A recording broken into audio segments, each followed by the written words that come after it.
மாண்புமிகு அமைச்சர்களுக்கும் மதிப்பிற்குரிய சிறப்பு விருந்தினர்களுக்கும் அனைவருக்கும் என்னுடைய வணக்கம். ஒரு சில நிகழ்ச்சி மட்டும்தான் மனசுக்கு ரொம்ப நெருக்கமா ஃபீல் பண்ணும். அதை நினைச்சாலே ரொம்ப சந்தோஷமா ஃபீல் பண்ணும்.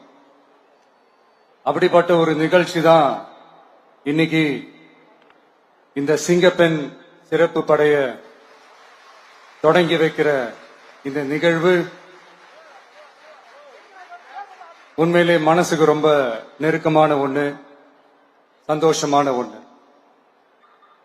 நம்ம பாட்டி, அம்மா, அக்கா, தங்கைகள், ஒவ்வொரு வீட்டில் இருக்கிற பெண் குழந்தைகள், இவங்க எல்லாருக்குமான பாதுகாப்பை உறுதி செய்வோம்னு சொன்னோம். ஆனா அது எலெக்ஷனுக்காக மட்டுமே கிடையாது. மனசுல இருந்து நிஜமா, உண்மையா, உணர்வு பூர்வமா சொன்னதுதான். பெண்களுக்கு எதிரான இந்த கொடுமைகள்ல நமக்கு எப்பவுமே 0 டாலரன்ஸ் தான். அதுல ரொம்ப உறுதியா இருக்கிறோம். சோ சொன்னது எல்லாமே செய்யணும். கொஞ்சம் கொஞ்சமா, படிப்படியா அதை செயல்ல கொண்டு வரணும். அதுல ரொம்ப தெளிவா இருக்கிறோம். அதனாலதான் ஆட்சிக்கு வந்த உடனே இந்த குறைஞ்ச நாட்களுக்குள்ளேயே இதை நடைமுறைக்கு கொண்டு வந்திருக்கிறோம். தமிழ்நாட்டில் இருக்கிற பெண்கள், பெண் குழந்தைகள் எல்லாருமே பாதுகாப்பா, தன்னம்பிக்கையோட இருக்கணும். அதுக்கான முதல் கட்டம் தான் இந்த ஸ்டெப். இது மனசுக்கு ஒரு மன நிறைவை கொடுத்தாலும், அதே நேரத்தில் பெண்களை பத்தின சில செய்திகள்லாம் கேட்கும் போது உண்மையிலே மனசு பதறுது, கண்ணு கலங்குது. அது கண்ட்ரோல் பண்ணவே முடியல. ஏன்னா நடக்கிற கொடுமைகள்லாம் யாருக்குங்க? நம்ம குடும்பத்தை சேர்ந்தவங்க தானே. எப்படி மனசு பதறாம இருக்கும்? அதனால பெண்களுக்கு எதிராக இதெல்லாம் ஏன் நடக்குது, எதுக்கு நடக்குதுன்றது மத்தவங்க மாதிரி ரீல்ஸ்லயும் இன்ஸ்டாலையும் தேடிட்டு இருக்க முடியாது. ரியாலிட்டிய புரிஞ்சுக்கணும். சோ இந்த பிரச்சனைகள்லாம் ஏன் நடக்குது அப்படின்றத அனலைஸ் பண்ணி பார்க்கும்போது சுத்தி சுத்தி பாத்தீங்கன்னா ஒரே இடத்துலதான் நிக்குது. போதை பொருள் நடமாட்டம். அதை வேரோட பிடுங்கி எறியணும். இது 2026 போன மாசம் மே மாசம் 10ஆம் தேதி இந்த பிரச்சனை புதுசா முளைச்சு வந்துடல. இது பல வருஷமா இருக்கிற பிரச்சனை. பல வருஷமா இதை கண்டுக்காம விட்டதுதான் அந்த வேர் இவ்வளவு ஆழமா பரவி இருக்குது.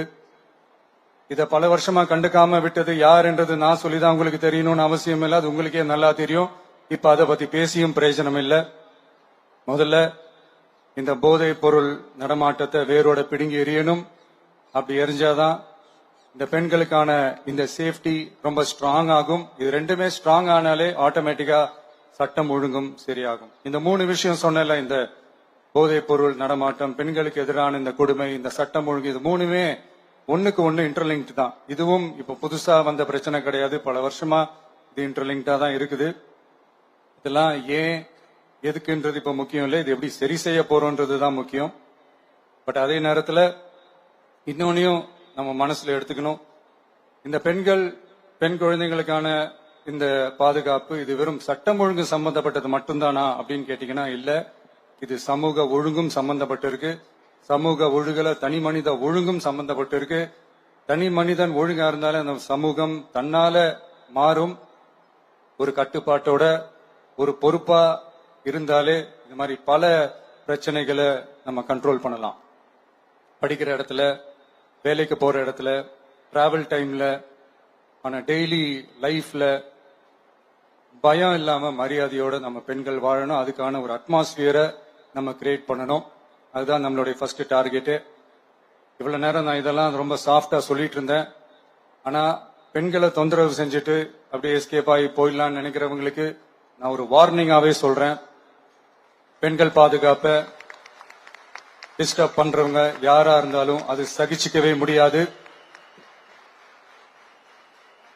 அவங்களுக்கான தண்டனைக்கான அந்த நடவடிக்கைகள் எல்லாமே போலீஸ் டிபார்ட்மெண்ட்ல இருந்து ரொம்ப கடுமையான ஒரு தண்டனையா இருக்கும். கடுமையான ஒரு நடவடிக்கைகளா இருக்கும்.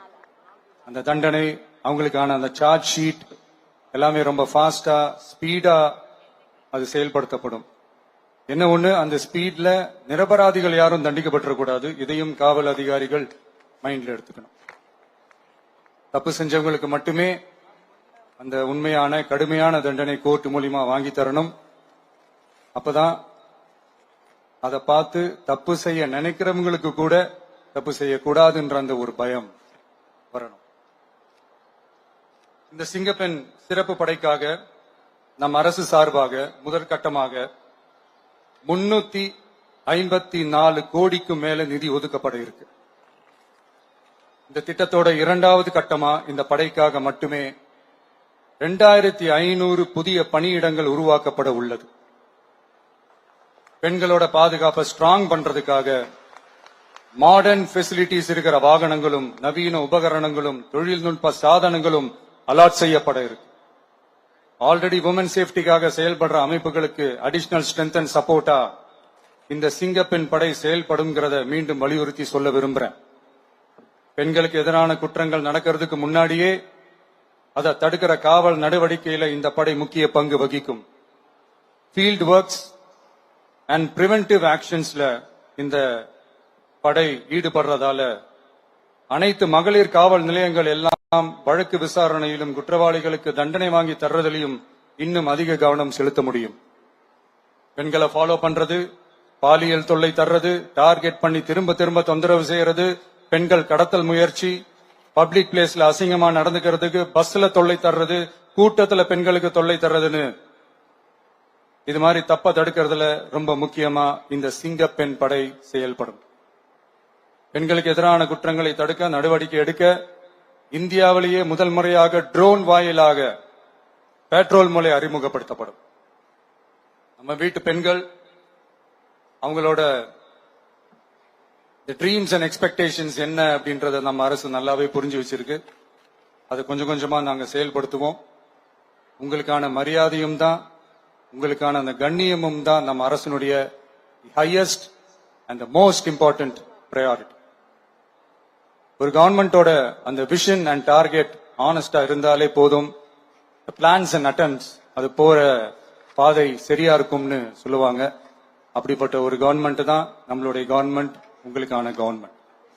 இந்த ஷார்ட் ஸ்பேன்ல இந்த சிங்கப்பெண் சிறப்பு படைய நடைமுறைக்கு கொண்டு வந்து இதுக்கு ரொம்ப கடுமையா உழைச்ச காவல்துறை அதிகாரிகளுக்கும் பணியாளர்களுக்கும் இந்த நேரத்தில் என்னுடைய பாராட்டுகளை தெரிவிச்சுக்கிறேன். இந்த நேரத்தில் என்னை பொறுத்த வரைக்கும் ஒரு கவர்மெண்டோட முதல் சக்சஸ், முழு சக்சஸ் இன்ஃப்ராஸ்ட்ரக்சரோட வளர்ச்சியிலையோ பொருளாதார வளர்ச்சியிலையோ மட்டுமே இல்லை, அந்த ஸ்டேட்டோட பெண்களும் குழந்தைகளும் மரியாதையா வாழ்றாங்களா அப்படின்றதுலதான் அந்த கவர்மெண்டோட முழு சக்சஸுமே இருக்கு. அதோட சேர்ந்ததுதான் மற்ற எல்லா வளர்ச்சியும். அதுலயும் நாங்க கவனம் ஃபுல் கான்சென்ட்ரேட் பண்ணுவோம். கான்பிடென்டா இருங்க, நல்லதே நடக்கும், வெற்றி நிச்சயம். மீண்டும் சந்திக்கும் வரை நன்றி, வணக்கம். Thank you very much, sir, for that powerful and visionary address. Your words have not only set a benchmark for women's safety, but have also instilled a deep sense of pride and responsibility in every officer present here today. Your insights into the role of the Singapen Special Force has indeed laid down a historic roadmap for our state's law enforcement. We are deeply grateful for your exemplary leadership, sir.